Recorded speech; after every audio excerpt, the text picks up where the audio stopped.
This is HSC Option 2, Sport and Physical Activity in Australian Society. Key idea 2, what is the relationship between sport, national and cultural identity? We're focusing on the dot point here, the meaning of physical activity and sport to Indigenous Australians. Our history has shown us that games and physical activity has been an essential part of Indigenous culture long before colonisation occurred in Australia. The one thing you can't argue with is that Indigenous sportsmen are incredibly talented and skillful, and it was thought much of this skill has emerged from centuries of playing traditional Aboriginal games.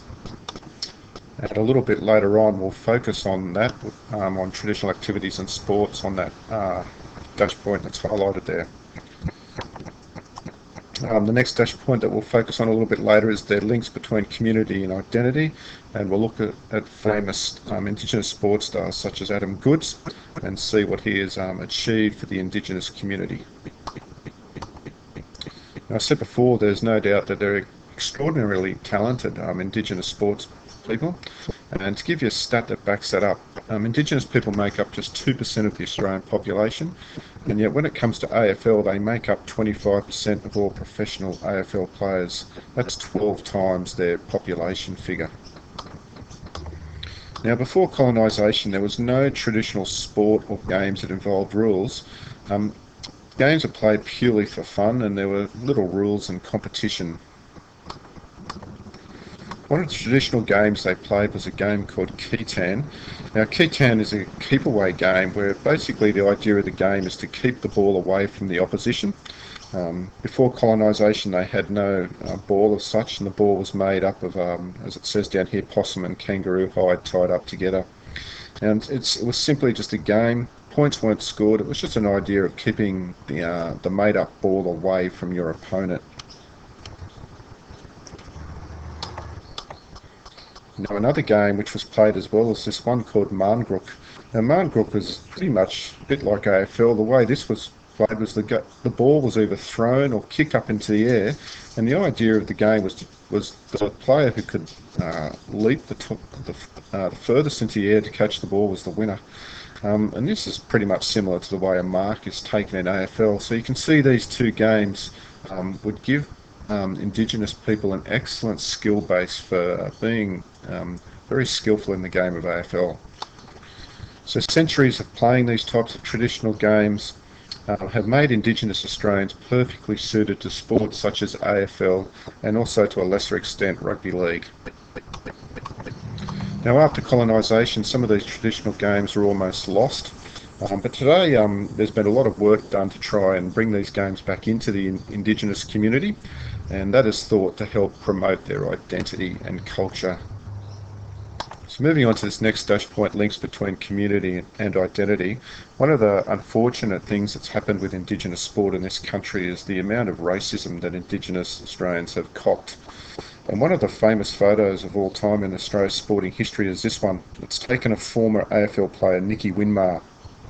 This was taken in the 70s, I think, and he had copped some racial abuse both from opposing players and the fans on that day. And after kicking a goal, he raised his shirt and pointed to the colour of his skin, just making a real statement as that he was proud to be Indigenous and proud at the colour of his skin. And it's a photo that's gone down in history as being a bit of a turning point in promoting Indigenous sport in this country. Unfortunately, racism still exists, and there was a very recent example of this. It happened in Melbourne in the AFL, where famous Swans Indigenous footballer Adam Goodes was racially abused by a 13-year-old girl, this one over here, on the sideline. And Adam made a bit of a statement during the game, pointed her out, and a few days later, famous sports broadcaster Eddie Maguire also made a racial slur against Adam Goodes. And it was a real opportunity for Adam Goodes to bring light on the problems that Indigenous people still suffer today in terms of racism, and it certainly has made the community very aware of this problem, and has helped in some ways to try and address the problem that Indigenous people suffer through racism in this country. Now, something that's new that's occurred recently is this idea of the Indigenous round of football that happens in both AFL and NRL. And what this round is meant to achieve is to simply highlight the Indigenous community with a real focus on the needs that the Indigenous community have, particularly in relation to health and education. And the AFL and NRL every year have a round that promotes Indigenous football. One of the more famous statements made by an Indigenous sportsperson was Cathy Freeman at the 2000 Olympics, when she went in there as one of the favourites to get one of Australia's first gold medals on the track in decades. She was successful in doing that, and in her victory lap she carried both an Australian and Indigenous flag on her victory lap, and it was a way of her highlighting that she is not only Australian but she's a proud Indigenous athlete. And that was a great example of how people were made aware of the Indigenous community through sport, and Cathy Freeman was a fantastic ambassador, and her, along with and others such as Adam Goodes, have been really strong advocates for Indigenous issues in this country.